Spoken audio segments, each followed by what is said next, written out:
إيه أنا طبار الجماجم طبعي حار أنا لبحر وبارد يويا أركفون هردفتوتا كبزمتوتا يوتيوب سكالت جلد أرقم تنجر جرتو بكتر سيتنا كانوا أجيسين فاوايت يتشا إيقا حكم هرقات جرتاني مدتيتنا إثيوبيا ويلأتشورا سيناشي سنتانيما سو بيا بيروتي كيستي بيا بيروت لمدتو namni kaayyoo qabu jechuudha namni kaayyoo qabu gadi jedhee bulaa miti isheen immoo maaliif nama kanatti eerumtee gaafa jedhan gara liidii irratti eenyu tigistitu gaafatee jechuudha gaafii kana maaliif namaadii kana filattee jennaani beektanii dhufeetan jette Itoophiyaadhaa dhufee addisii ta'een ji'a jaatti badee jette ji'a sanitti gaafan baduu mana warra namicha ammatti eerumtee kana seentee jechuudha. Seentee ala hojjetti jechuudha. Achi seentee yeroo hojjettu isa kanaan walitti dhufnee jette wal barre ilma isaaniiti jechuudha kun. Na achumatti osuma eenyu jennu inni mana biraa bakka maatirraa ba'ee kireeffatee alatti ba'ee achumaan ishiin irree isa bira deemte jechuudha. Sini galee akkas ture soo maal jechuu barbaadetananii kuni miidhaa irraan ga'uu ni danda'a sirraan ga'uu danda'u maatiin akkana jedhanii waanuma takka jette dhugaa dubbachuu waanuma takkayyuu narraan ga'uu hin danda'anii baay'ee na jaallata baay'een jaalladha jette. Eeyyen yaa ammaaf itti fakkaachuu danda'a malee booda immoo ganaa ija lamaan hin boochu jechuudha. Ija lamaan dhugaa dubbachuuf. beektanii ni tiwayti jira oromoo wadhanatti fakkaate intalli suni namichi tokko beektanii namichi san wargitan ta'e namicha waaqayyo dhiifamarrina namicha baay'ee as qiyaame wayti beektanii siyaasxilaa arka lamaanuu hin qabu duushuudha waaqayyo jettinaan jedhanii duushuudha arkisaa qarshiidhaaf jettee qarshii ni qaba jedhan qarshiidhaaf jettee namichi san itti heerumte namni fayyaa qabu tokko tufadhu ani ishiin beektanii ani qabeenya jedhee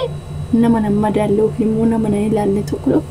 dhugaa dubbachuuf akkanatti illee dhaabbadhee hafa malee waaqayyo dhiifama naa godhu nama madaalle yookiin immoo namni bakka naaf hin taanetti hin kadhawu jechuudha.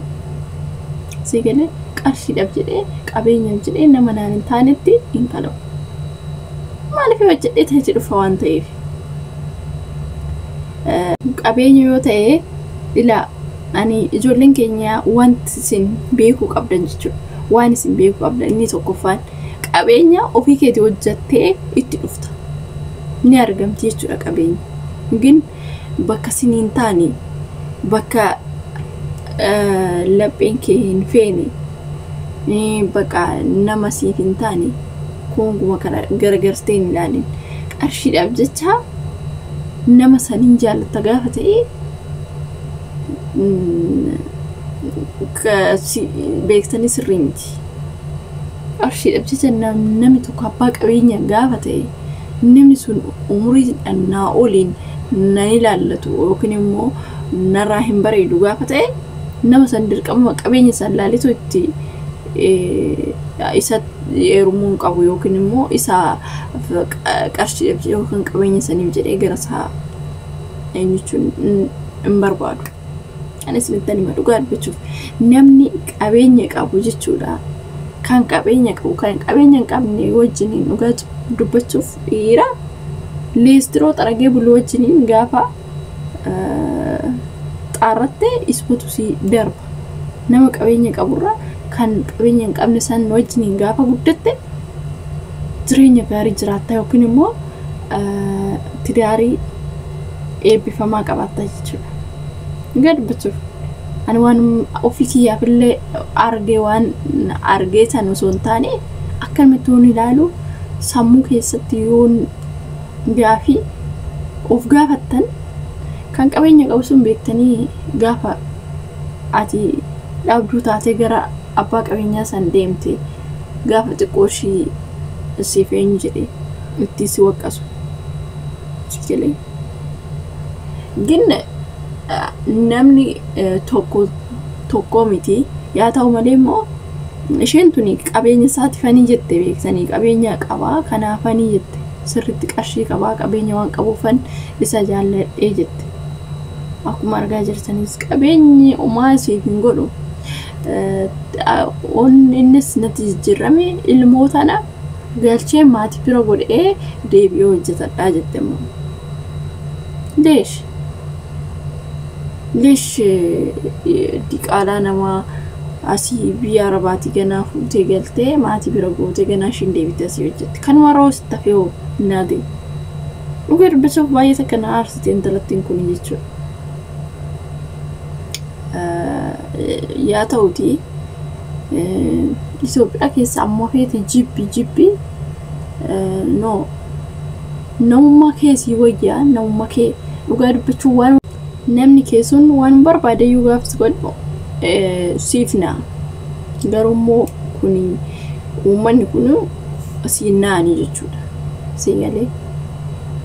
qabeenya isaanii ilaalee gaafan ani immoo booda maaltu narra gaaziree of ilaaluun qaba booda maaltu natti dhufa anarraa bichaa qabeenya har'aa tana bichaa ilaala yoo ta'e maafi faayida kan boruu kiyya kan gara fuulduraa ijoolleetti akkamitti guddifadha akkamitti jireenyi kiyya boruu akkamitti ani jijjiirama jireenya kiyya boruutiif yaaduun qaba jechuudha sinii galee kana isheen tuni ani qabeenya isaatiif gaafa itti dhuftu gaafa inni itti jijjiirame maatii biratti hangalchaa jette dhugaa dubbachuuf ijoolleen baay'een maaliif jedhuun seetanii arrabsu yeroo baay'ee nuun daa'ima eenyuun miti nuyi waan kaa isaanii hin barbaannu keenya malee jedhu asii galee dhuguma gaa yeroo baay'ee mucattiin tuni TikTokii fayyadamti yaa baqa urgusnaat waan garaatti baatuuf achuma teechee achuma TikTok kanarra oolti baqa namoota aanillee nan hordofaa beektanii baqa hedduu takka dhugaa dubbachuuf gaaf tokko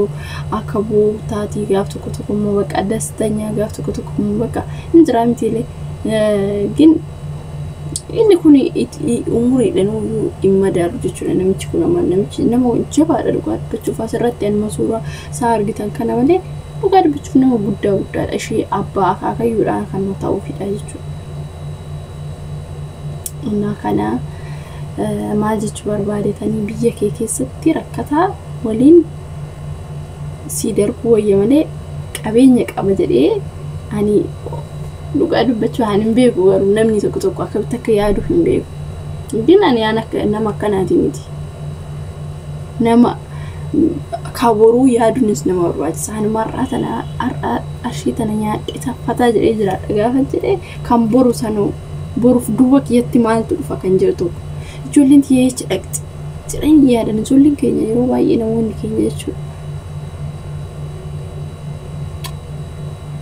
Kanaafiyyuu kan boruuti sanarraa qofa osoo hin taane kan boruuti irra yaaduun barbaachisaadha si galee kan fuuldura kee jiru. Ani waggaa 10 jiraadha ani waggaa 100 jiraadha namni hin jiru hin danda'amu waan akkasii. Kasi jiraachisu waaqayyo ofii keetiif murteessisu waan ta'eef akkuma barree jiraachuu dandeessa. Kasi jiraachisu waaqayyo. Kanaaf waan akkana jedhamu hin ta'u. Kanaafiyyuu waan akkanatti irratti shawwadamee asii jechuu barbaadeta.